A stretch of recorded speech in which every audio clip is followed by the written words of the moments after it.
I need y'all to understand that Chuck don't hate Errol and I don't hate Bud.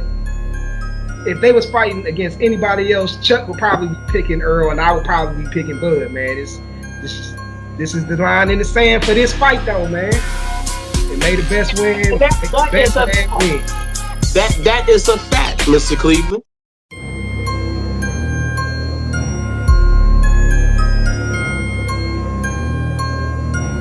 Terrence Bud Crawford versus Errol the Truth Spence Jr. Undisputed.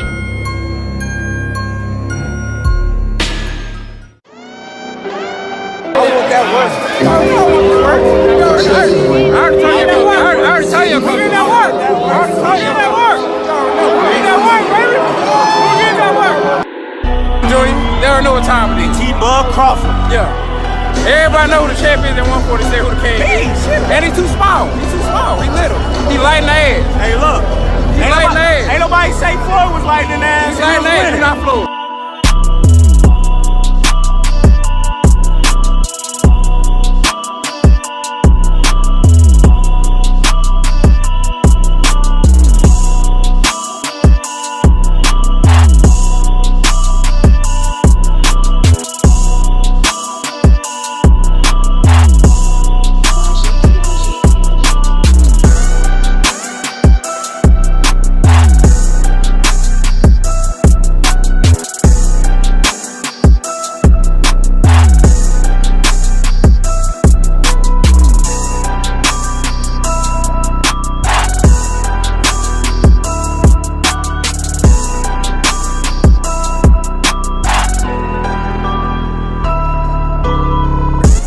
It's only one fight they talking about, not Spence. Whenever you're ready, I'm here.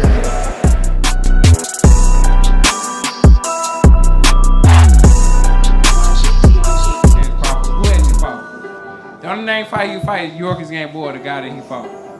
I fought Lamar Peterson, Chris Algieri, Kell Brook. And how many fights he got? 30-some fights? You know what I'm saying? Like I said, he's a great fighter and things like that, but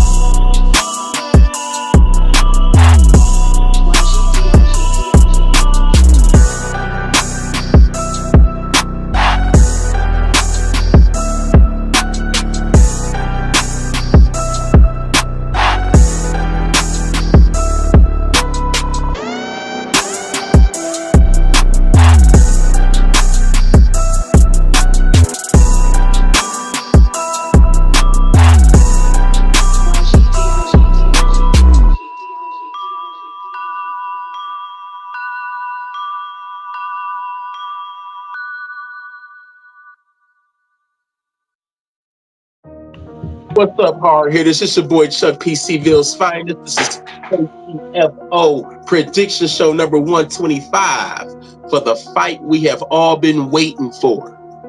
What? It's been about at least 4 to 5 years we've been waiting for this, but we finally getting an undisputed fight, undisputed title shot for Bud Crawford and Errol Spence Jr. It is going down July 29th. I'm Chuck P. C-Ville's finest, and hey, we taking it back old school. I got my right-hand man from the land with me, Mr. Cleveland up in here, man. How you doing, bruh?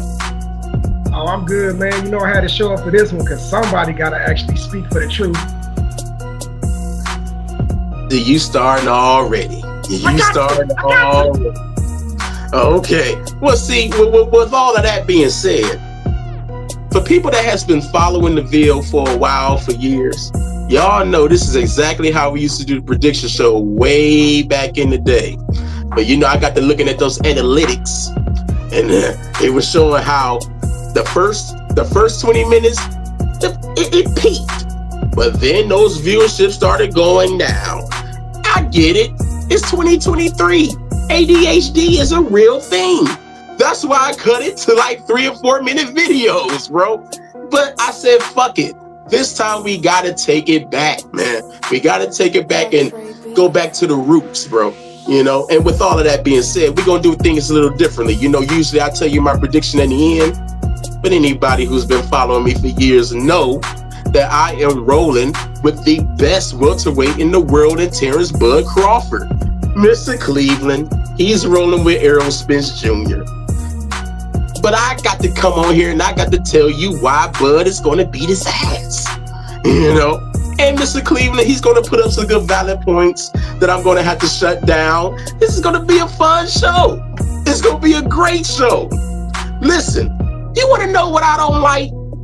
When they talk about Bud Crawford, they always talk about his resume. How he ain't fight nobody. Listen, point blank and period. Bud beat everybody that they put in front of him. It didn't matter how small they were, like a Gamboa. It didn't matter how big they were, and a Jose Benavidez. Bud got the job done, and if I may say so, Bud got it done in dramatic fashion. Look at all the stoppages Bud done had. There's no shot. Oh, he's on a 10 knockout win streak. I don't see Errol Spence Jr. being the one to survive against Bud. I got Bud knocking his ass out too, making it number 11. Now, Mr. Cleveland, before I get into how Bud is going to knock him out in devastating fashion, I'm going to let you go ahead and try to shut down everything I just said. Go ahead and speak on your boy Errol Spence Jr. Well, it's obvious Chuck, he had that Omaha Bud pack, and he's speaking straight delusion right now. We know what it is, man. But you know what? As far as his resume, yeah, he beat everybody that was put in front of him. And as we know, as Chuck has even admitted, he will admit this himself. Who has the best matchmakers? Top Rank. Yeah, Top Rank, definitely. Who was Bud signed with his entire career? Besides was fighting Top Rank. Rank. With the Godfather. Yeah. The Godfather. There you go. So as far as him and his resume, man, we know what it is.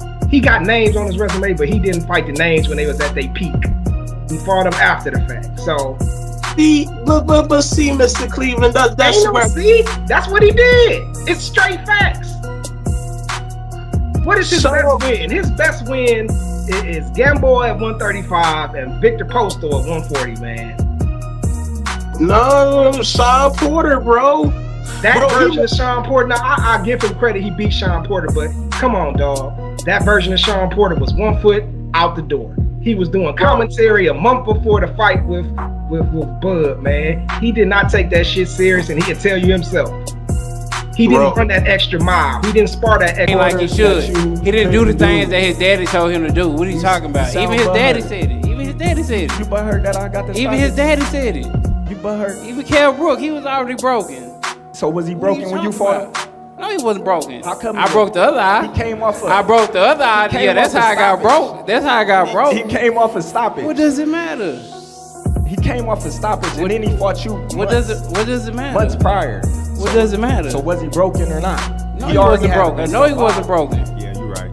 You're right. What are you talking about? I had the same surgery he had, and what happened? So what they say about you then? You fight me then? I'm gonna break the other eye. So what they say? So I'm broken then, right? Well, you broken. You gonna be broken July 29th. Yeah, we gonna see. But come on, man. Let's not act like that was the same Sean Porter.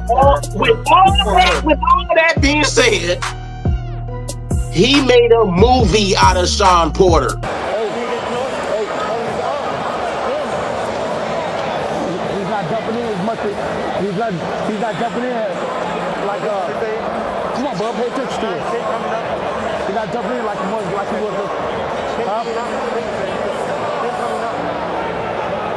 Yeah, that's come on. Hey, we gotta go.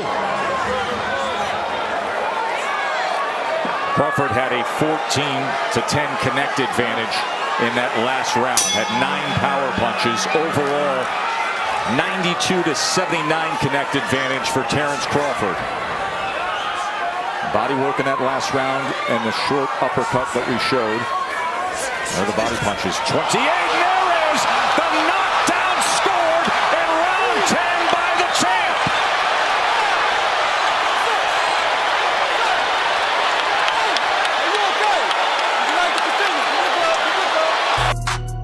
an elite welterweight. I don't give a damn if he was 9 toes out the door or what. He made a movie out of Sean. And as far as Kell Brook is concerned, listen, Kell Brook was already damaged goods when Errol had got to him. Is when you were 21-0, your opponents had 874 losses. It's occupation. That up, I mean, they were 13 wins and 40 losses per person. How did you make it to this point? Fight somebody your size now. That's slow. You're not fighting a 5'7" Sean. Slow. So stay in the middle of the ring then. Don't run. Don't run. I won't stay in the middle of the ring. I'm going to hold up to it too. Errol Spence one-way traffic here. And down goes Kell Brook. 7, 8. Triple G had fucked him up. Now what you got to say about that? He wasn't the same Triple G. Triple G fucked up one eye. Errol fucked up the other eye. Triple G showed you that Kell Brook had quit in him, but that ain't got nothing to do with Errol. Errol wanted to fight that motherfucker before he fought Triple G. If you want to blame anybody for that, you blame Eddie Hearn, because there wasn't no reason in the world for him to even be fighting Triple G. If I'm not mistaken, Chris Eubanks Jr. was supposed to fight Triple G, but then they said he priced himself out, which was garbage. It's just that they didn't want to pay the man what he was worth. So you gonna bring up and ruin Kell Brook's career for that? Nah, I ain't blaming that. I blame Eddie Hearn on, man, because same outcome would have happened. Errol would have still broke his ass down. He would have still lost, man. So, man, the Kell Brook, it is what it is, man. But don't pretend like you fought a top version or even a close to top version of Kell Brook when he went up there against Terrence Crawford. Man, you know he was shadow boxing them demons, man. You know what he was over there doing. Pads. Here we go again.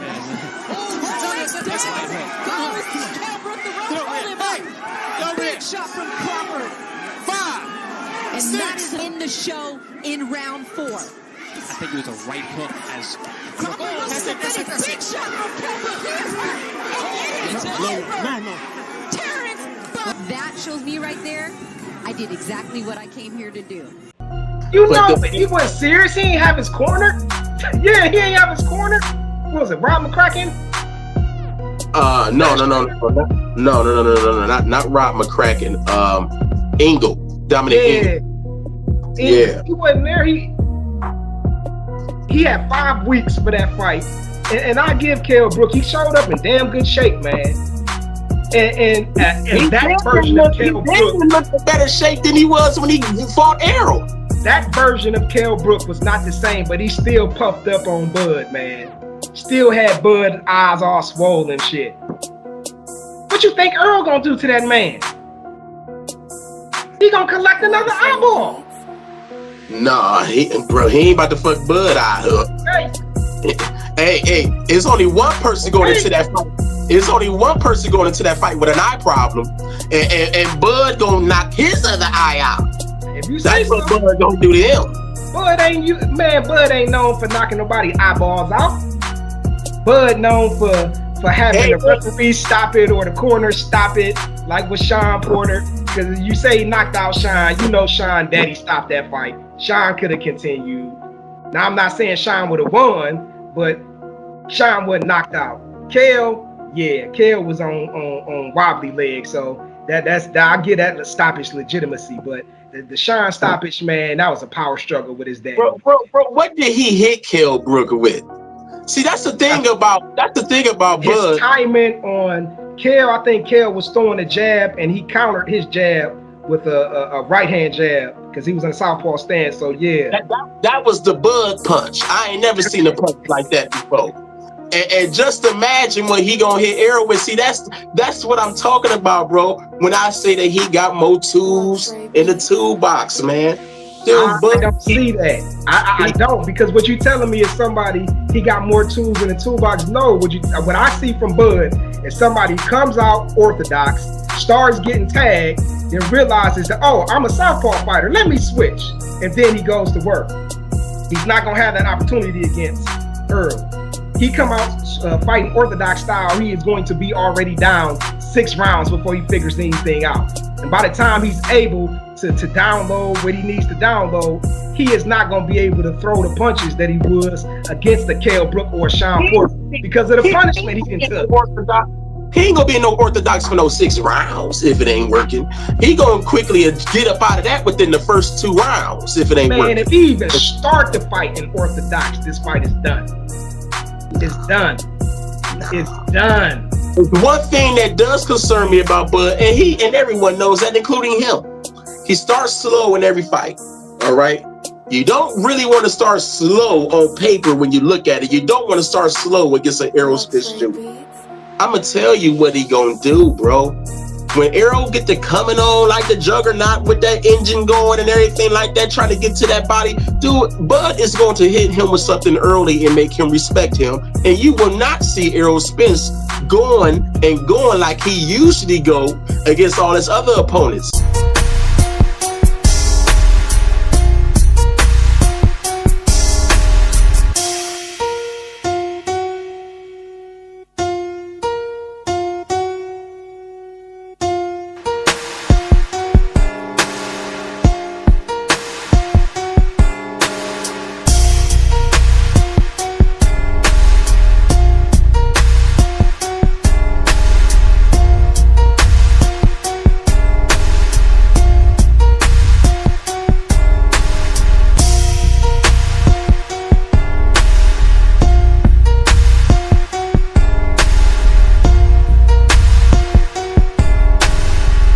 Gonna really start trying to box that motherfucker like how he was fighting Mikey Garcia.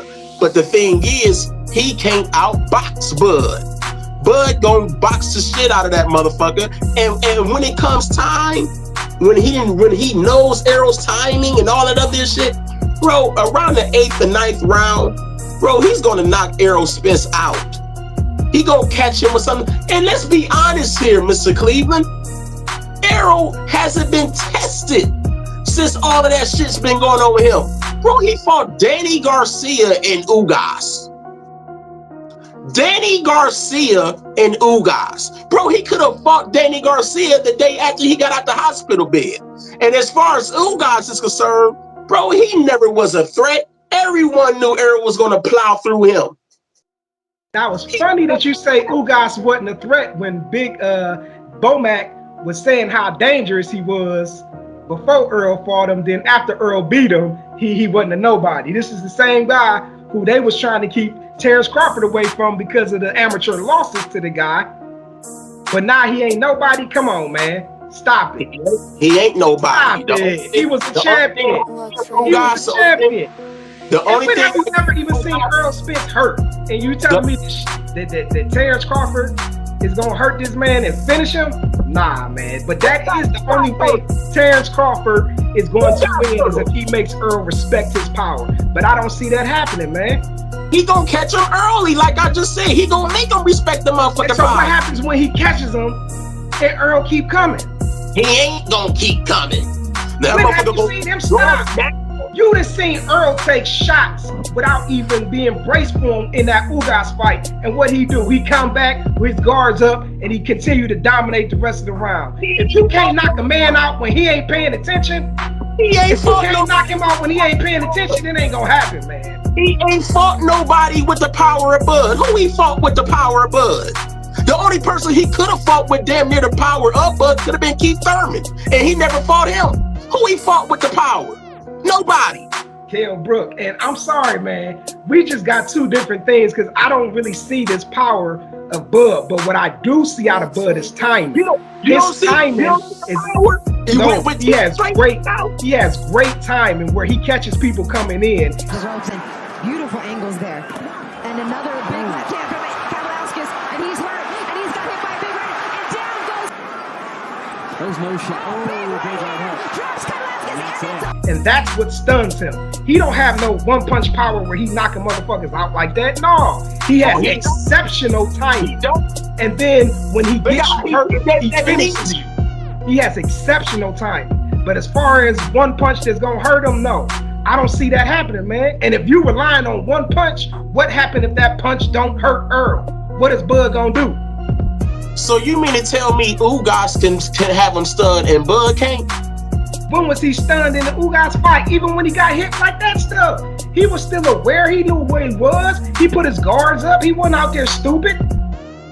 Man, that motherfucker was dazed looking for his goddamn teeth on the canvas. Man, you know what happened. The referee said stop. He looked down. Ugas caught him with a two-piece. He bounced off the ropes, came off the ropes with his guards up, ready to fight, man. That motherfucker was looking drunk than a motherfucker in there. Nah, not even close. Body of your Dennis Ugas, like how he did in the heavy bag in his gym. Look at this bully. Sean Porter, oh, big right hand. And Spence is hurt. Spence is hurt. He was, I don't know if he was wobbled or off balance or what, but my goodness, what a sequence. Spence is hurt. Spence is hurt. Oh my God, Spence is hurt. 232 for a mouthpiece would come out from this kind of right up. He will get nailed by a right hand. But if that's what you need to tell yourself in order for Bud to have courage to actually go in there and fight the man, go ahead, man. But we gonna see what's gonna happen because that body gonna get snatched and that eyeball is gonna be in the jar next to Kell Brooks and Eudanis Ugas's. It's gonna be 3 of them. Man, let me tell you something, man. I'm gonna be honest with you. I'm listening. Tell me, brother. Tell me.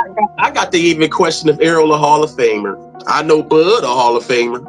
I don't even know if Errol Spence a Hall of Famer, bro. Is Errol Spence a Hall of Famer? We gonna go there, man. And why is Bud a Hall of Famer? Because he was undisputed at 140, correct? Yep. Who he beat at 140? It don't matter. He was undisputed. But now who you fight don't matter. Now who you fight don't matter. Okay. He beat everybody in front of him, and he got You just said he ain't fought nobody with the power of Terrence Crawford. Who is Terrence Crawford fought? This gives you the type of pressure that Errol Spence. Not only just the type of pressure. Nobody. I mean, the closest person you probably could say was probably Mean Machine. And Mean Machine touched him up and sent him on the ground. He did, and then what Bud do after that? Oh, he got him. I give him that much. But my thing is, these are lower level fighters that are giving Bud hell. Hell. I don't see. I'm not giving him hell. He ain't knock you down. He's doing something right. There's a pattern in most Bud Crawford fights. Comes out fighting orthodox. First 4 rounds, he's getting touched up. He decides I'm gonna fight southpaw, turns it up, and gets the matched opponents out of there. It ain't been one time where Bud has even been in a fight where you thought he could lose, man. And that's what makes him great. But Errol, that means he ain't been matched up with no killers. That's what that means. But that means Errol he's over there in the top ranked witness protection program against the real killers. But Errol could have lost that fight against Sean. If it wasn't for that knockdown, Sean Porter would have won that fight. But I don't think that's going to last long. 30 seconds remaining in round 1, scheduled for 12. Oh. Well, Spence off balance. And it was just a situation where he was off balance. Here we go. If you look at this, here goes Errol Spence leading with that left hand lander right on the button. That was and here you see where he's doing that herky-jerky move. And Spence is a little off balance. He stepped on his foot, too. Oh, he stepped on his foot as well. That's what made him trip like that.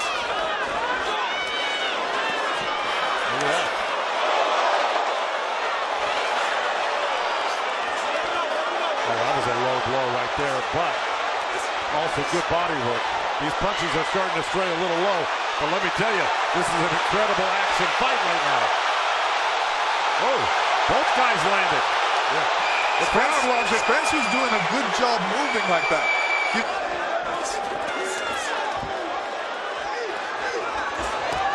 These guys have to watch out right for their heads right now. You know, Lance, we've heard the word dirty. I give you that he could, it's a possibility, especially with the way he chose to fight that fight. But this is the thing that I give Errol. He tell you what he gonna do. It ain't the way he chose to fight that fight. No, it ain't. Yeah, it is. He said before the fight, I'm gonna beat Sean Porter at his own game. If you don't think Errol could have fought Sean on the outside, used his jab, and moved him around, and you crazy, man. He a former Olympian. You don't think he know how to box. He wouldn't have been able to do that because Sean Porter would have kept the pressure on him. Sean Porter made him fight like that. Man, Errol told you I'm gonna beat him at his own game, and that's what he did. And you got an Errol.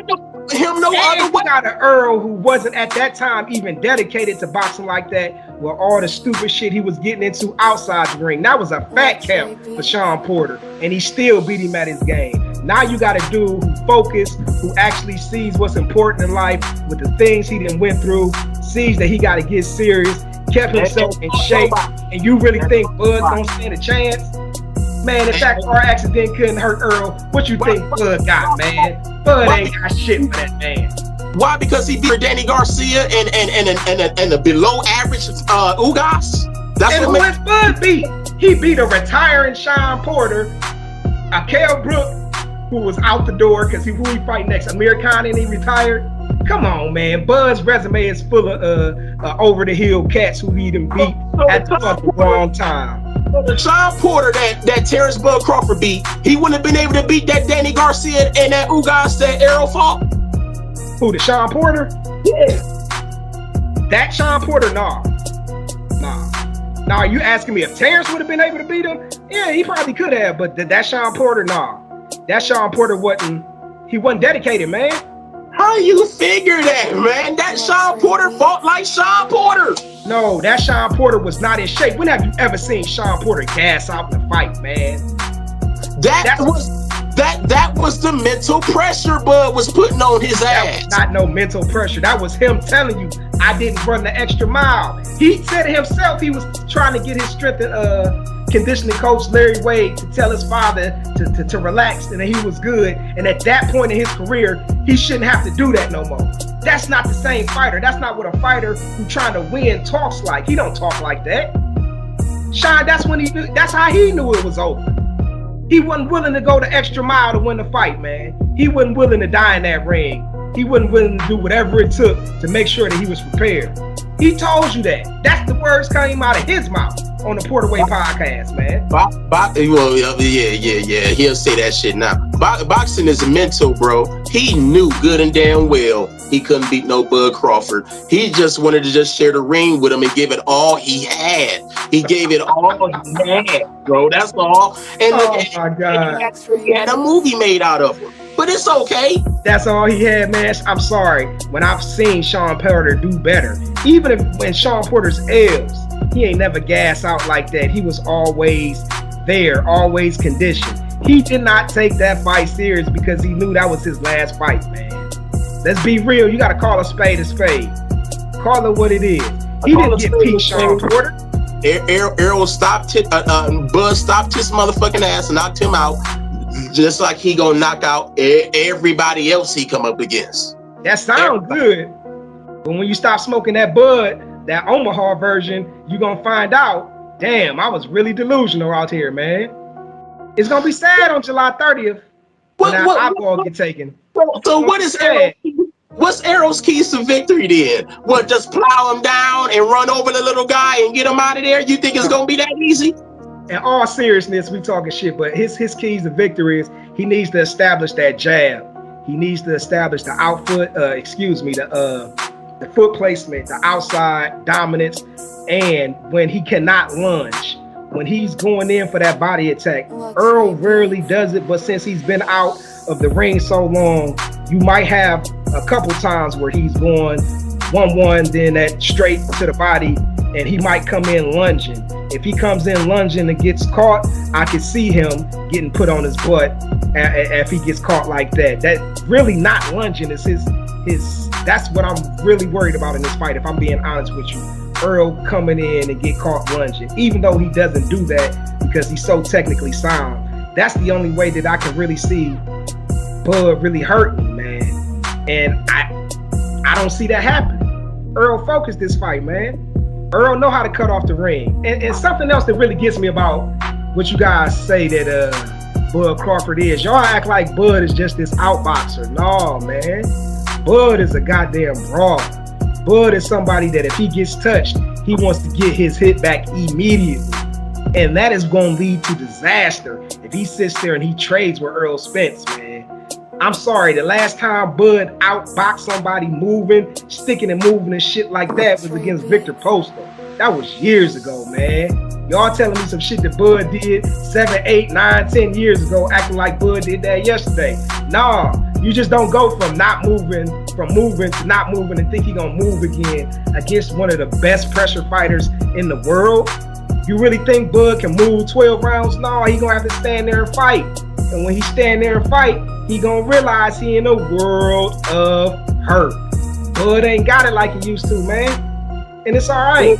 He ain't got it like he, with 10 straight knockouts. He ain't got it like he used to. Dude, do we really want to go over who he knocked out? All right. I'm just going off the top of my head. I'm going off the top of my head. Before you get into all that, when the last time we seen man down? When the last time we seen that? Carlos Ocampo, if I'm... Title fight, Errol Spence Jr. Last 10 wins, 13 of his last 14 have come via knockout. 22-year-old Carlos Ocampo is 22-0 with 13 wins inside the distance, a prohibitive. The star in Frisco, Ford Center, Errol Spence Jr.'s childhood dream has come true and is expected to overmatch. But there's over to the sweet science, and was a member of the 2012 U.S. Olympic, being swallowed up by the magnitude of the moment, taking the fight to Spence. Landing some very good body punches. And Spence lands some good ones of his own. Spence has 7 first round. Less than 30 seconds left in the first frame. Spence beginning to put the leather on Ocampo, but then was stopped, neutralizing the left arm out of the vision of... So far, Carlos Ocampo saying, I'm not going to go quietly into the... Good night, I spoke too soon! Gets dropped with 1 second left in the opening round! Too soon, if I'm right. Right. So... But when you step up and comp, when you fight the best fighters, when they at their best, you're not only getting no goddamn knockout. But let's go over who Bud and knocked out. All right, you got Jeff Horn.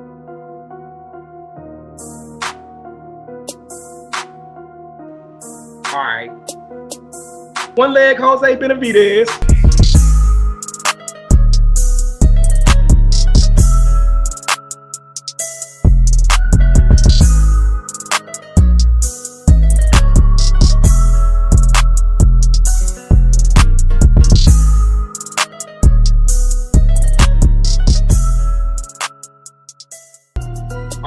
Yeah, okay, that's a world beater right there. Who else he beat? Oh, punched Amir Khan in the balls. Did you see the transition right there where he stepped back? I think it's low blow. Yeah, clearly it was a low blow. Ooh.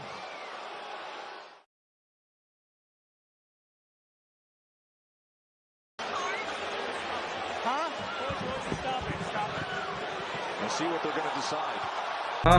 Glass jaw, Amir Khan. Yeah, that's right. Mean Machine. Crawford starting this round fast. Kavaliauskas finds himself right back against the ropes, and beautiful angles there. And another big left hand from Kavaliauskas, and he's hurt, and he's got hit by a big right, and down goes. There's no shot. Oh, David Avanesyan. All these people are these world-class beaters, man. Who else he got? Who else was on there? I know I'm missing. I bet you Errol wouldn't have stopped Mean Machine. I know I'm missing a couple tomato cans. He fought a Kell Brook fighting demons out the sport. A Sean Porter fighting demons out the sport. Am I missing somebody, man? I know I'm missing somebody. What about David Avanesyan? Oh my God! Busted up gloves, Bud knocked out Dave. I don't even know the guy's name. Stood him up with that uppercut as well. Into the body. And even Avanesyan's punch output is starting to come down now. It's running a little bit. Crawford's taking it up the gears. Nice. Oh, what a right hand from Terrence by Crawford. Flat on his back. He knocked him out. The king is still on top of his game. David Avanesyan. Yeah. So those are world beaters he knocked out right there. Those fighters he knocked out. First ballot Hall of Famers, man. Yep. First ballot Hall of Famers he knocked out. Let me talk to the casual fan for a minute. They talk this shit about David Avanesyan.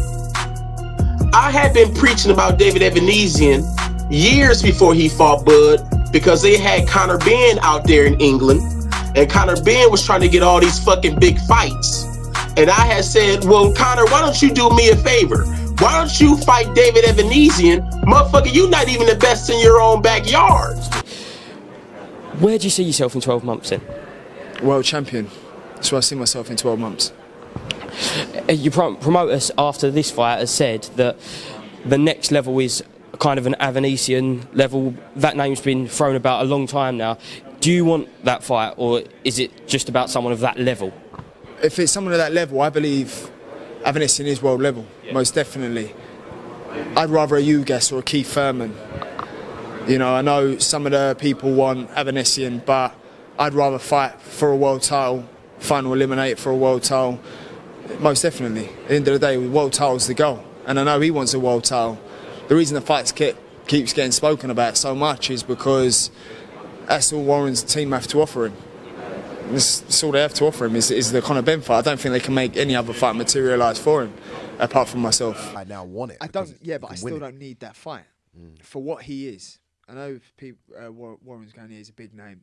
He ain't a big name. He beat Josh Kelly. That's why he's a big name. He ain't gonna sell out. He didn't sell out nothing fighting Liam Taylor. No, he didn't, did he? No. So why am I gonna do him any if it was again marketing? You know, rather fight someone who, Maurice Hooker. Yeah. Who's gonna give it back? You know, can build the fight, sell the fight. I ain't gonna. And then again, obviously the Warren situation. I'm still pissed off about him taking away that British title from me. So what you think? You signed this fight and you think I'm gonna want to fight him? No, mate. He ducked the fuck out of David Avanesyan, bro, because he knew he couldn't beat him, and he didn't want David Avanesyan to stop him on his road to glory. But we already see how that ended up. He in a train wreck. Conor, we might not even see Conor being again. But David Avanesyan wasn't no slouch, bro. He wasn't, man. If you follow him, man, I know a lot of people don't pay attention to those fighters across the pond. I mean, I get it. People here in the States, they want to see the big star. But for the hardcore fan, David Avanesyan, bro, wasn't a fucking tomato can, bro.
But he wasn't.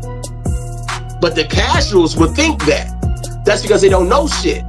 But David Avanesyan wasn't a fucking slouch, bro. Conor Benn ducked him.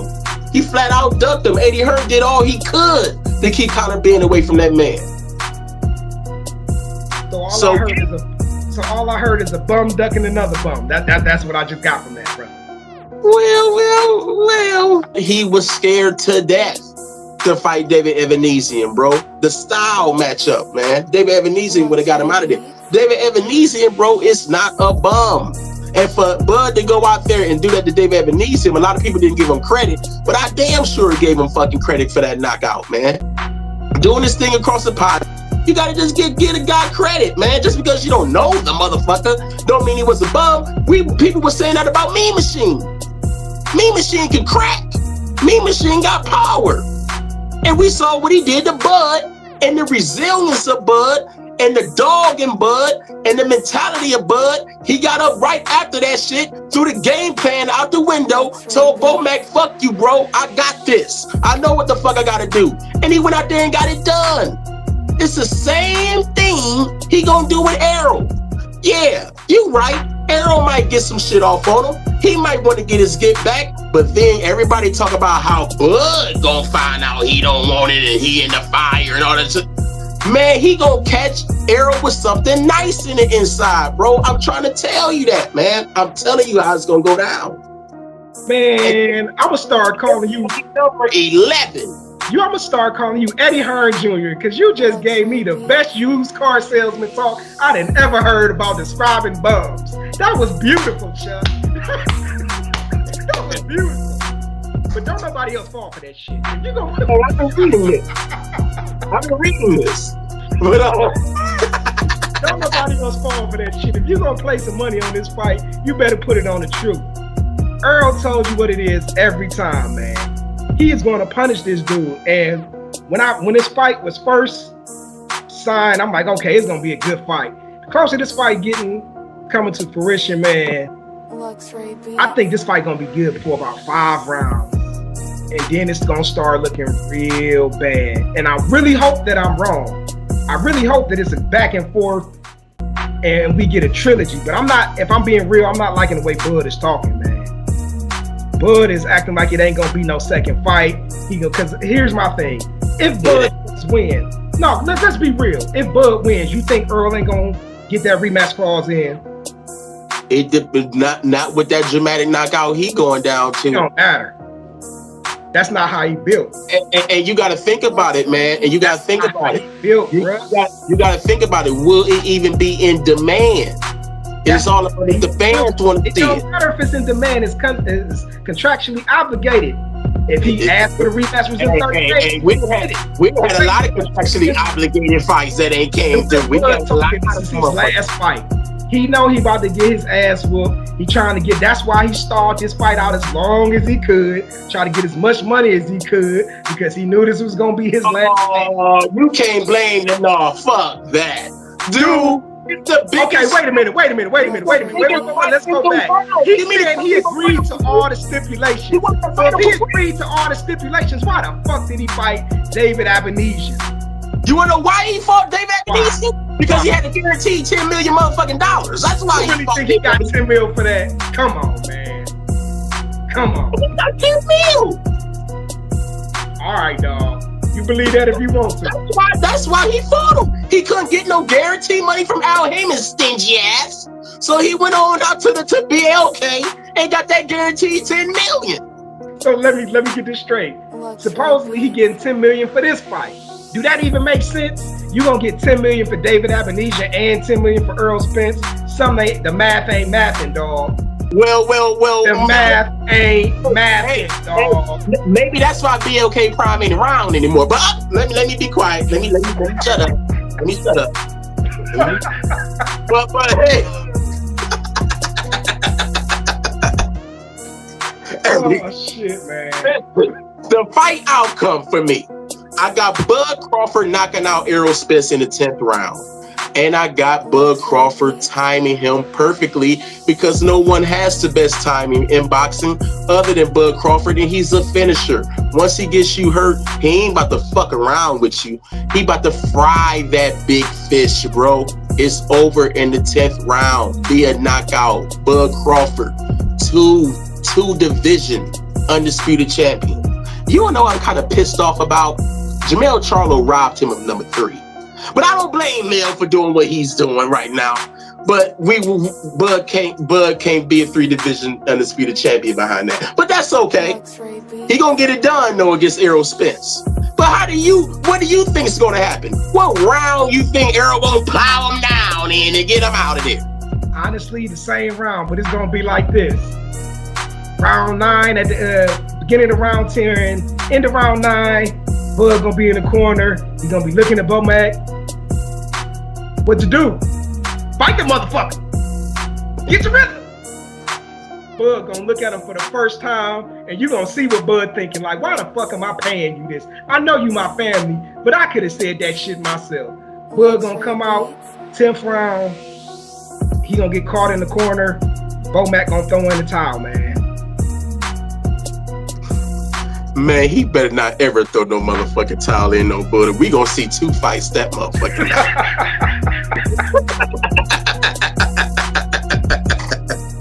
Hey Hey, but with all of that being said, man, listen, man, I want to say this.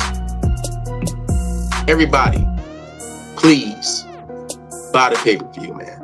You know what I'm saying? We got to support this, please, because this right here can make or break the sport. This fight right here can make or break the sport, man.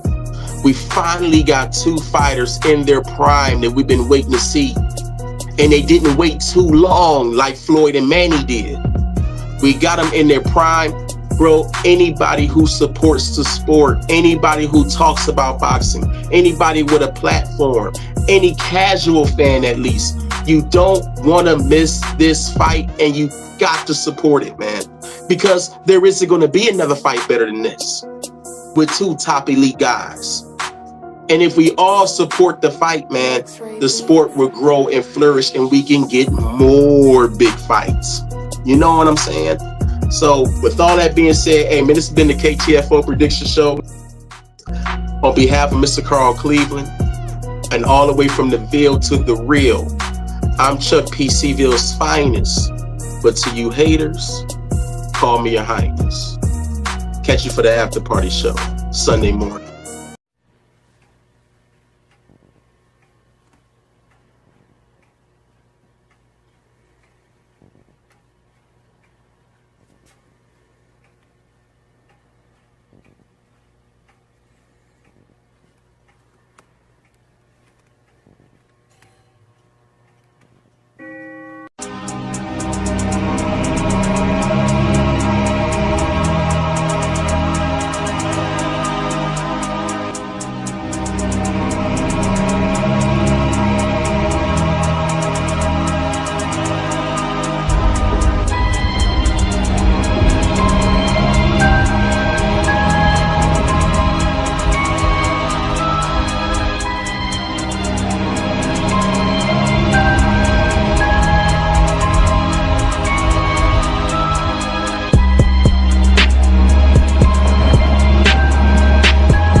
Yeah, what's up, hard hitters?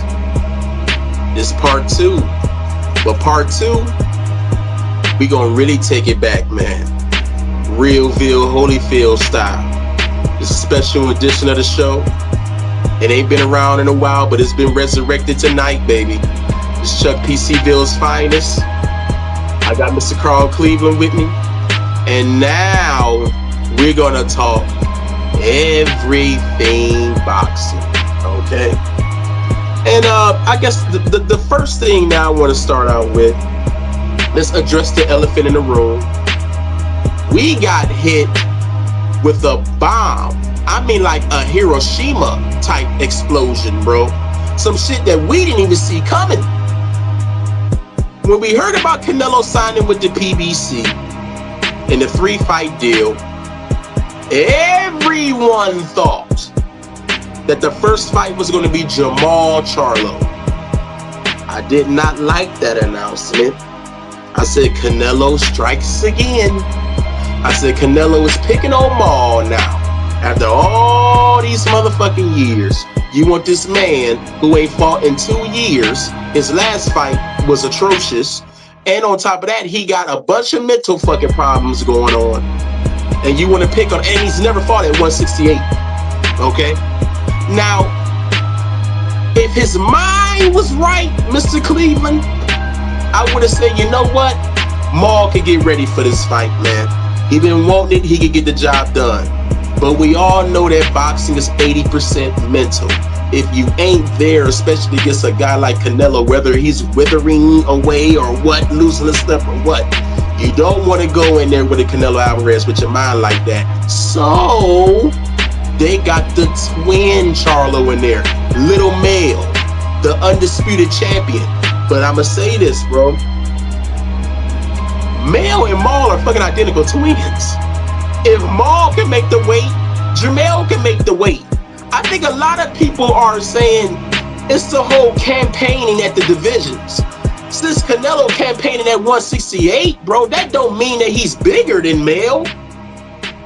He just got more experience than Mel when it comes to that division. But bro, Mel can get up. He getting big now. That motherfucker getting big now. He looking more. Now he really looking like Maul. Now they really looking like identical twins. Bro, when they both was at 154, you couldn't tell them apart. Maul campaign at a bigger weight class. Now that Mel can get up there too, bro, I'ma tell you something. Canelo, I mean, dude, think about it. Mel probably walk around at 170. He got to come down to 54. Bro, Mel going to be stronger at 68. I don't know if he will have that speed that he had at 54. I'm hoping that he does. I'm hoping Derrick James can get them together. But I'm being honest with you, man. The mentality, that's the difference. Mel is a killer, bro.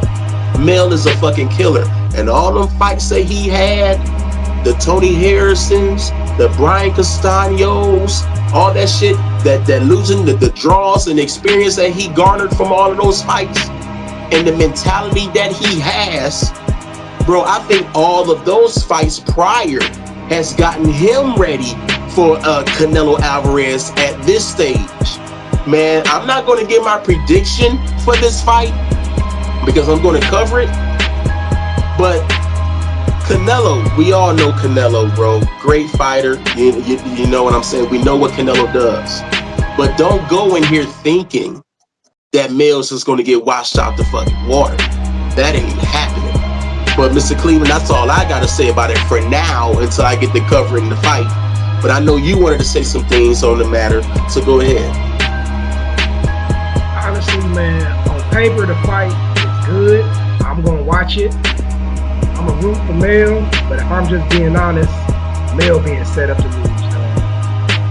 All the stuff you just factored in with him coming up, 2 weight divisions, not getting no test at the division. And it's not like this is a 7-pound difference, man. He's going from 154 to 168. That's 14 pounds right there. Being able to take a punch from a 168er versus a 154 person is something completely different.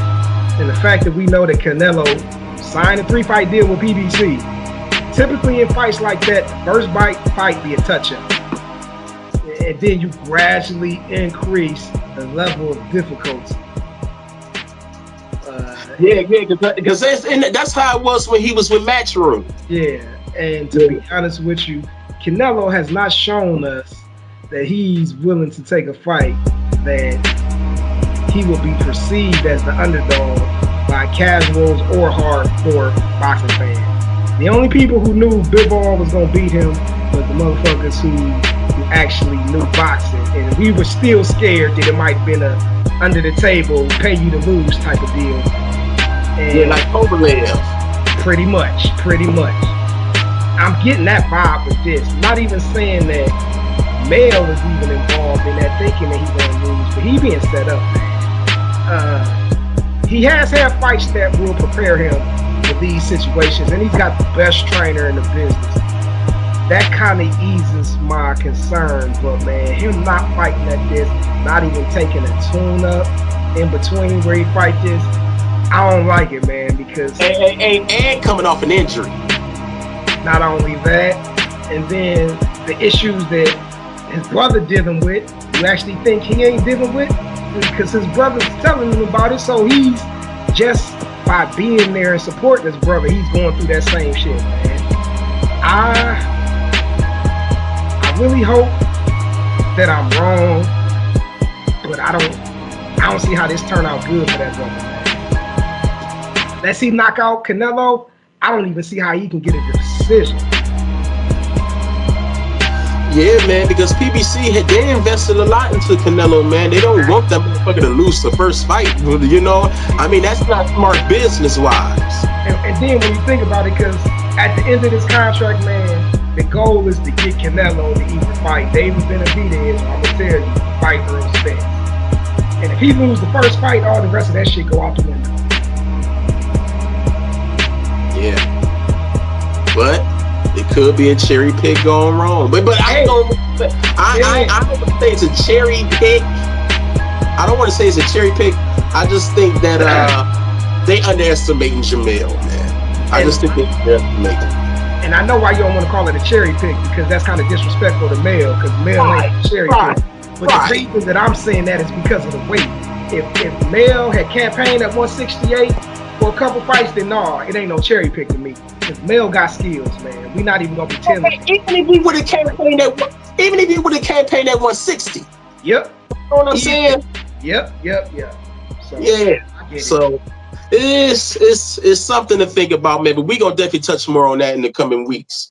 I gotta ask this though, man, bro. We know we got all these good fights coming.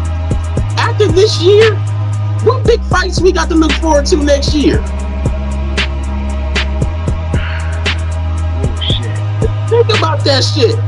I mean, eventually you gonna get Tank versus Devin, Tank versus Sean. No, we're not. We gonna get those fights eventually, man. Especially if this fight make fucking money. And you know what? Now I'm starting to see. You might be right about them trying to sabotage this shit, man. Then they ain't gonna have no incentive to put on them other fights that they really ain't trying to pay them cats for, man. I'm telling you, dude. This gonna be the year, and then boxing gonna fall off.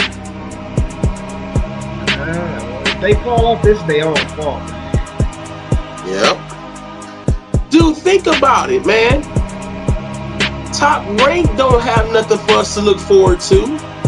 Matchroom damn sure don't have nothing for us to look forward to. And Golden Boy is 9 toes out the door. What we gonna do is depend on PBC forever. And you know them motherfuckers will get stagnant on your ass. That's why you need these cross promotion shit to happen, man. But Mr. Cleveland, we know the heavyweight division carries this sport. What in the fuck is going on with the heavyweight division? The heavyweight division is terrible now. Dude, no one's fighting anybody, man. And it's sad. Dude, Fury is ducking Usyk. And I know we ride with Wilder. But I'm gonna be honest with you, Mr. Cleveland. He's disrespecting the fuck out of Andy Ruiz with a 70-30 off. Bro, that's flat out disrespectful, bro. I don't think so. We got two different opinions on that. But I'm explain why. Right. First of all, Andy Ruiz was the very first Mexican unified heavyweight champion. Andy Ruiz beat King Kong Ortiz and Chris Arreola, and those are Deontay Wilder's biggest wins, bro. Deontay Wilder ain't never been unified. Deontay Wilder been knocked the fuck out. You ain't never seen Andy Ruiz knocked the fuck out, bro. I don't think. Why would Wilder think that he can demand 70-30 over Andy Ruiz? Dude, 60-40, yes, but 70-30, brother. I'm questioning if Wilder want to make the fight. Don't disrespect that man like that. Andy Ruiz got skills, and he beat your biggest wins. That's why I feel like that shit is very disrespectful, bro. Okay, I can see what you're saying, but then if that's the case, all Andy got to do is, all right, man, come on, give me 60-40 like you just said. And you think Wilder gonna say no? He ain't never showed us that he like that before, man. This dude then brought Tyson Fury from the dead and is willing to give him 50-50 split. The problem with that is, from what I heard, is Deontay Wilder is the person who went out and found the money, while Andy Ruiz was just chilling. That's what I'm hearing. Now, if Andy Ruiz was out there with him getting that money, I can see that 60-40. But come on, man. I got to fight, and all you doing is sitting on your ass when I'm out there pounding the pavement to get this money, and you think you're going to get more? Come on. But if Andy Ruiz trying to fight, like, they'll fight. He'll counter with a 60-40, like, yeah, you got the money. All that shit you said don't mean nothing, because he beat Anthony Joshua. He couldn't defend his title one time because he didn't take it serious. I know he's the first Mexican-American heavyweight champion. I give him that. and you just said that his biggest wins, he beat him. He beat him years after the fact. 5-6 years after the fact. So come on, man. I get that, but nah, Andy, you ain't did all that for me to be riding with you like that. Now, is Andy good? Yeah. Bro, he got a better resume than Wilder. He got a better resume than Wilder. Okay, that's fine and dandy. I'll give that to you if that's what you believe, man. What I believe? Didn't he fight Joseph Parker, ex-world champion? He lost. He really won. He really won, dog. He got robbed, bro. He got robbed like a motherfucker. Bro, but I'm talking about resume. Win or lose. Let's talk about the names. Okay. Bro, he fought bigger names than Wilder.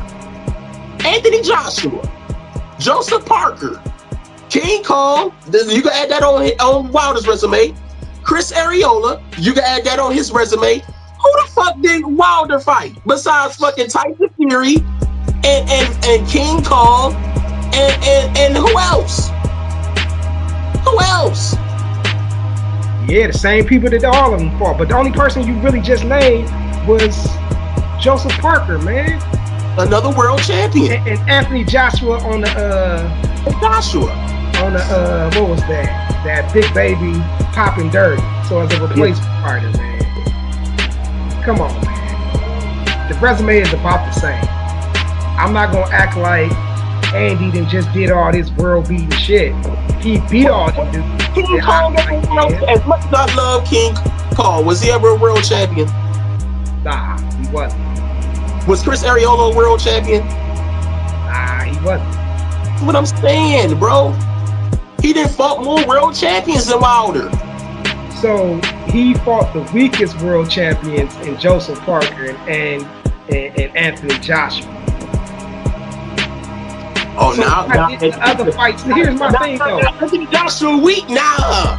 I just want to hear you say it. Dude, Anthony Joshua, besides fighting Vladimir Klitschko, he always been like that. He showed his fear, not trying to fight Wilder, man. Come on, man. So let's call it what it is. I'm not arguing that. I'm happy to call hear it what it is, man. He got a couple skills. He got decent boxing ability, but he ain't showed the heart since that fight, man. And I'm hoping Derrick James can get him together, man. Because if Derrick James can't get him together, he might as well retire.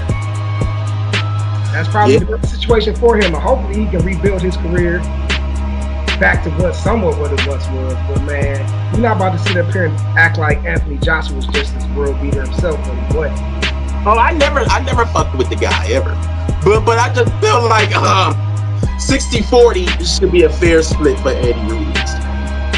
And another thing, man, hold the fuck up. Didn't Mauricio Sulaiman, didn't he order this fucking fight? I thought he did a long time ago, but something else, man, that I've heard that Saudi, where they was trying to have that heavyweight little tournament, that's something that also kept this on ice because they didn't want them dudes fighting until December, but they wasn't trying to put no money down, which to me don't make sense. If you want these dudes not to fight each other until then, you got to give them something now. Right. Bro, I don't understand Mauricio Sulaiman in the WBC. I don't. They had it where it was a 4-man tournament. Andy Ruiz and what was it, Areola? And Andy Ruiz and King Kong. Yeah. And then you had Wilder and Helenius. And the winners were supposed to fight each other, man. It was supposed to be ordered. Now, bro, I don't know what the fuck happened. You could have took it to purse bids or whatever, bro. But dude, we should have had that fucking fight.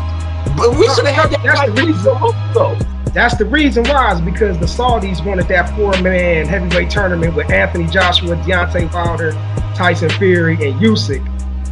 And they was trying to get all them fighters not to fight nobody until December. But and that's ridiculous. They want to put no money down, which don't make sense, man. Yeah, man. Otherwise, we should, like you said, we should even been had Wilder Ruiz, man. That's a 3-round fight at best. That should have been part 2. Yeah. Hey, you want to know what I checked out, man? Bro, I was looking at that Adrien Broner fight. Okay. And Bro, they had Adrien Broner in the ring with a fucking attorney, bro. I said, okay. He done got with Don King. Don King setting him up with easy prey. Make him look good. Get his confidence back. Let me tell you something, Mr. Cleveland. When that fight made it to the 5th round, I shedded a couple of tears, man. Bro, that shit was so sad. Looking at that fight, man. Looking at where Adrien Broner was once upon a time in his career. And seeing him in that ring, man. Going the distance with a motherfucking attorney. He's an attorney first, hard hitters, and a fighter second. There's no way in the fuck Adrien Broner should have went the distance with this man. Adrien Broner, if he had anything left in him, should have got that attorney out of there within 3 rounds. He had shades of the old Broner, especially early in the fight. And I thought he could have got him out of there. But when I realized he couldn't, and he was really trying to do it, that's what made the fight sad to me, man. He got the win. And now he's looking to fight fighters like a Regis Prograis, bro. Dude, I don't really think Adrien Broner has much of a future in boxing, bro. I can't name one fighter that he can even beat. And another thing too, bro, can he even make 140? That fight that he had against the attorney, what was he, like 143, 144? Can he even make 140, man? That's the question. I think Adrien Broner needs to hang it up, man. I don't want to see him out there anymore, because his next fight, especially if it's anybody with a pulse, Broner's going to get knocked the fuck out, man. How do you feel about Adrien Broner's future? Well, honestly, I kind of figured that the fight was going to go 12 just because AB been out the ring for 2 years, man. Even fighting an attorney, him getting an early knockout, it wouldn't help him much. Because, dude, all that fight was supposed to do was get some of the rust off of him. What really concerns me more than the actual fight, it looked like that fight added more rust to his ass. Yeah, man. But what concerned me more than that fight was the recent interview that he did while he was intoxicated, and cats was actually recording him saying all that stuff, man. And it's like, that scares me more than what I saw in the ring. He's straight. Yeah, exactly. Super straight. Hey, whatever I got, he got. You want these draws? Hold up. The fuck? Family. That's my baby. That's my man. What? Yeah, whatever. Let him put one of y'all niggas out. Y'all dead. He gotta be that like that. Dead ass. But I heard you. Stop playing. Wow, bro. Y'all tripping. It's dope. It's dope, man. Any fighter knows what that is. Any fighter knows what that is. Nah, every fighter ain't like that. Even if they don't have it, they know what that is, though. Tripping, though. Every fighter ain't like that. They not. Man. At all. They not. But they know what that is. I be at them niggas. I be with them niggas. Just like, they don't fuck me like that. I was just, who's we just with? Yeah. Charlo? Well, he don't fuck with me like that. I know that though. He a bitch. He talking about don't do it. You was a bitch. He looking out. You know how that go. We ain't gonna do it though. You a bitch though.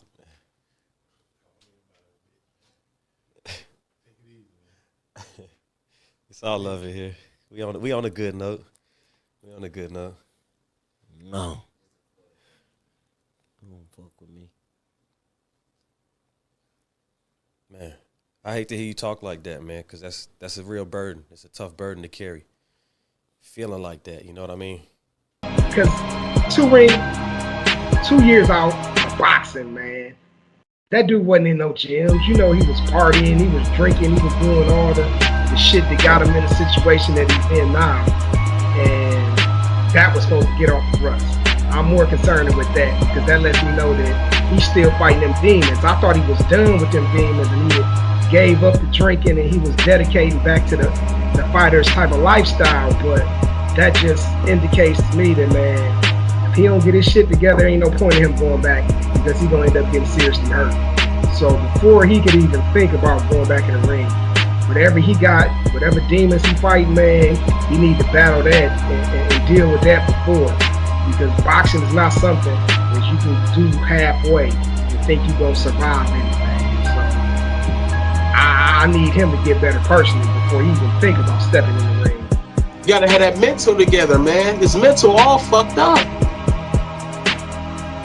But hopefully he can get the help that he needs, man. And hey, I still feel that he should retire, you know, but it depends on who they match him up with, you know. I mean, they can find another firefighter or a nurse or somebody to make him look good. But like you said, as far as them upper echelon competition, stay away, bro. Stay away. A firefighter. I can see it now too, man. Hey, yeah, remember Roy Jones used to do that back in the day, man? Yeah. Bro, what the fuck was he doing, dude? He fought somebody in some video game, 3D metaverse shit, bro. I ain't hear about it, man. Yeah, bro, like he was fighting this guy, man, and it looked like a video game. But they were really fighting though. Like it looked terrible. You know, I'm like, Roy, what the fuck are you doing now, bro? I know he's always been innovative, you know what I'm saying? But that ain't gonna cut it, you know, but like a money grab, dog. Yeah, oh yeah, collect them checks, Roy, collect them checks. But now I wanna ask you this, man. The most recent thing that people are talking about, Devin Haney and Shakur Stevenson. All right. So now it's been reported that Devin Haney had offered Shakur Stevenson a 75-25 split for a fight. To be honest with you, to be perfectly honest, and I have said this before, those fights, the Devin and Shakur, the Tank and Devin, the Tank, bro, it's going to be years before we see those fights, man. As much as we would love to see them now, it's going to be years before we get those fights, man. I really don't think it's ready as far as lucrative wise. The business ain't gonna do it, man. Bob not ready to make them fights. Leonard Ellaby and them don't want Tank to fight. Bro, we know who the fuck Tank about to fight. Tank about to fight fucking Isak Cruz. Devin Haney's gonna fight Regis Prograis. And Lord knows who Shakur's gonna fight. Hopefully he can fight a Lomachenko or Jermaine Ortiz or somebody like that. You know what I'm saying? But as far as them mixing it up, bro, we're not going to see that for a number of years. And I'm going to also say this, if ever.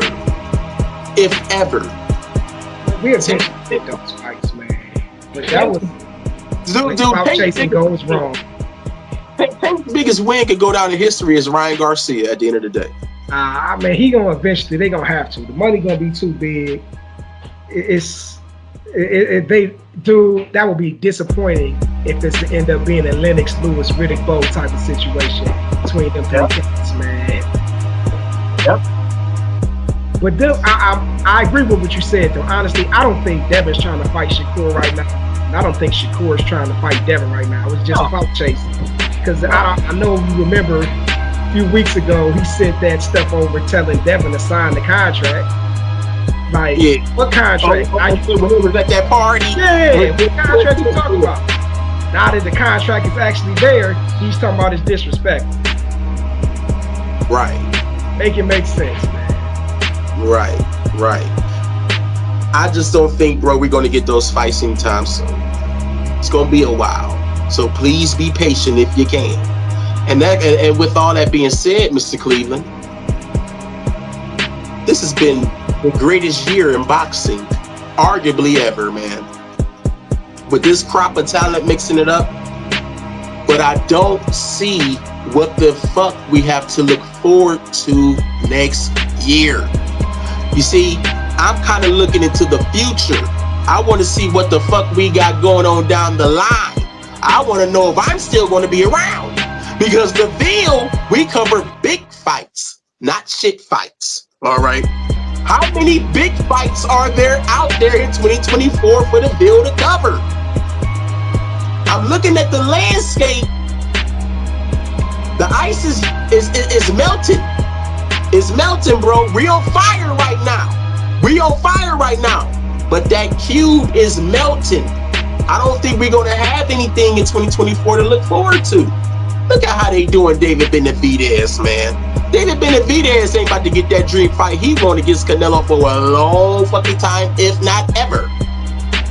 It's the suits, man. Because it's hard pressed for you to tell me that these fighters are afraid to fight each other, man. Is that the motherfuckers don't like splitting up the money. And if the fighters ain't got the balls to be like, you know what, man, I'm not fighting that tomato can. Give me some real comp. Whether you at top rank or whether you at PBC, like, no, I want that cat. He in PBC, I still want to fight him. He talking shit, I want to whoop his ass, let him know who the best is. Get that shit done. But here's the thing, though, Mr. Cleveland. It seems like they'll do those cross-promotional fights, but they'll do it with a mediocre guy. You know what I'm saying? Like, remember how the PBC did Sean Porter? And they sent him on to that top rank show. Look at what they just did with Stephen Fulton, sending him on to the top rank show. They don't seem to do it with like the top motherfuckers that we want them to do it with. They'll do it with the mediocre good fighter. You know what I'm saying? We might get a good fight, but the top elite fights that we want to see cross promotional wise, we ain't gonna get that shit. Hey, but man, I think that in a way Fulton fight, I think that is basically, that's the little weight version of the big fight, man. That's about as good as you can get, because nobody else is going to test in the way Fulton is at those weight divisions. But don't nobody know Fulton. Shit, don't nobody know anyway. That's the whole point. They can make that fight. You know what I'm saying? Nobody know them motherfuckers. But like the top motherfuckers are like the household names. It takes too much, bro. It's gonna take people actually swallowing their pride. It might be taking, each dude gotta take a little more less money so the other one can get some more. So the shit can actually happen, man. If you want to fight somebody, and this is what kills me. It's like these promoters, they are the bosses and the fighters work for the promoters when it's supposed to be the other way around.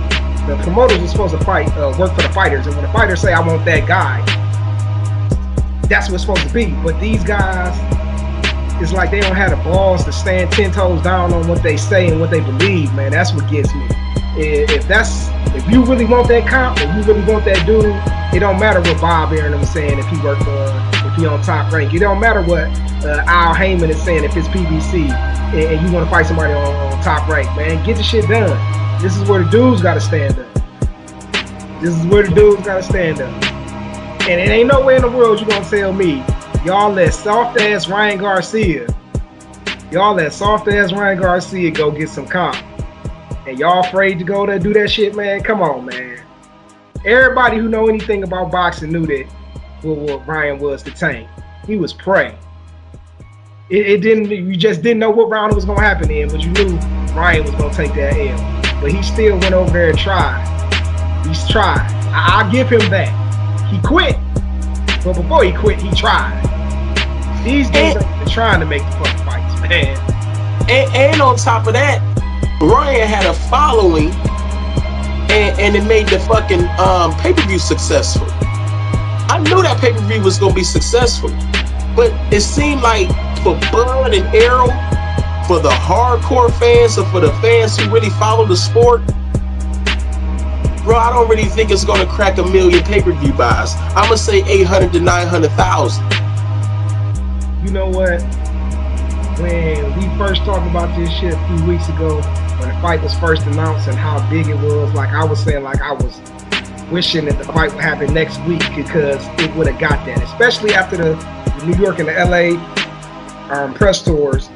I'm like, I think it could have got it then, but now I'm not seeing that promotion. Of course, on YouTube you're seeing it, but I'm not seeing it every place else like I was. It's like you're saying, man, they don't have this shit available for people to go order so they can start getting their fight parties together and hyping this shit properly where it needs to be. Like you said, the hardcores, we all own it. But I haven't heard the casual talk about this probably in the last 2 or 3 weeks, man. Which is that's the big flag. Yeah, I'm hoping that they was worn out from that press tour and they just trying to get their second win a couple weeks before the fight and kick it back into gear. But I really hope this fight does 1 million, because that's the only way we are going to get these cross promotions is if these events actually do well. And the only way they're going to do well is people promote it, man. You can't be self-sabotaging yourself. You can't have another fight on the same night that you're trying to sell this pay-per-view event. You can't do that. It don't make sense, man. But hopefully they know something that I don't know, and it's wildly successful besides us buying it, man. Yep. What big fights we got to look forward to? Hopefully undisputed heavyweight, but as far as, like you say, I really don't see nothing on the horizon like that either, man. Unless we get a David Benavidez versus a Maul. I'm just trying to think about it. If Terrence Crawford or Errol Spence versus Bout Ennis, if he move up, I'm trying to think, but man, they never gonna touch those boys, man. Yeah, it's hard. Yeah, Bout Ennis and Virgil Ortiz, and I was preaching this years ago. They should have fought each other, man. Yeah. Leave the young Cubs alone. Leave the young Cubs alone. We trying to put a bow in this division. Why you think Keith Thurman is fighting Ugas, bro? He wants to fight people that was in his class. He's not trying to fight no Bout Ennis and no Virgil Ortiz, even though he knows deep down that he would get beat by him. But it's the principle, bro. It's the principle. Bro, that's another generation of fighters, man. Let them boys come up and then let them mix it up with each other. You know what I'm saying? The Rashidi Ellises, the Conor Benns, the Virgil Ortiz, the Jerron Bout Ennis. That's the next gen. We trying to see who the best in this generation. And while we still got a fight there between Ugas and Keith Thurman, who was in the class, I like the fight. I like the fight a lot, actually. And you know what? I'm going to make this announcement right now. I'm going to cover that fight. So look out for a KTFO intro coming soon for Keith Thurman and Ugas. All right? I will give a prediction, but now I can't, man. You know what I'm saying? But that's going to be a damn good fight. I can't wait for it. And I think they're going to fight in August. So you're going to have Bud and Errol July 29th. And I believe Ugas and Keith Thurman will be going on maybe a couple of weeks after that. So we won't have to wait too long for it after that. But man, I think that, did we cover everything, or was there anything that you wanted to talk about, Mr. Cleveland, before we let it ride out? That might have been everything, man. Well, if that's the case, I want to say this, y'all. Hard hitters, I had a blast doing this show. Bringing back Realville Holyfield. It had been a long time. You know, but I figured I'd do this for all the hard hitters out there. You know how we did it, man. We had 100 episodes of that. 100 episodes. You know, and that was the project, bro, that was near dear to my heart. Y'all know I would just get on here, man, and just keep it all the way real. And just say how I truly feel. And Bud versus Errol Spence, that did it, man. That lit the fire. And I definitely wanted to come back and do this for y'all.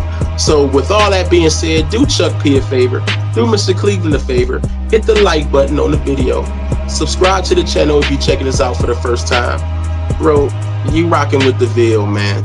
And the Ville, this isn't a gossip channel. Bro, all we do, we all about the fights, man. You know, we talk about the fights, we do the prediction shows, we give you after party show, and that's it. Bro, we don't come on this motherfucker every day on some he said, she said shit. Not only we're connected, but we're respected, bro. The fighters fuck with us tough, and ain't no telling who the fuck else you're gonna see on the bill too within the coming months. So keep your eyes peeled, hit that subscribe button, and keep the notifications on, man. On behalf of Mr. Cleveland, I'm Chuck P. C-Ville's finest, but to you haters, call me your highness. This has been Real Ville Holyfield, and we out.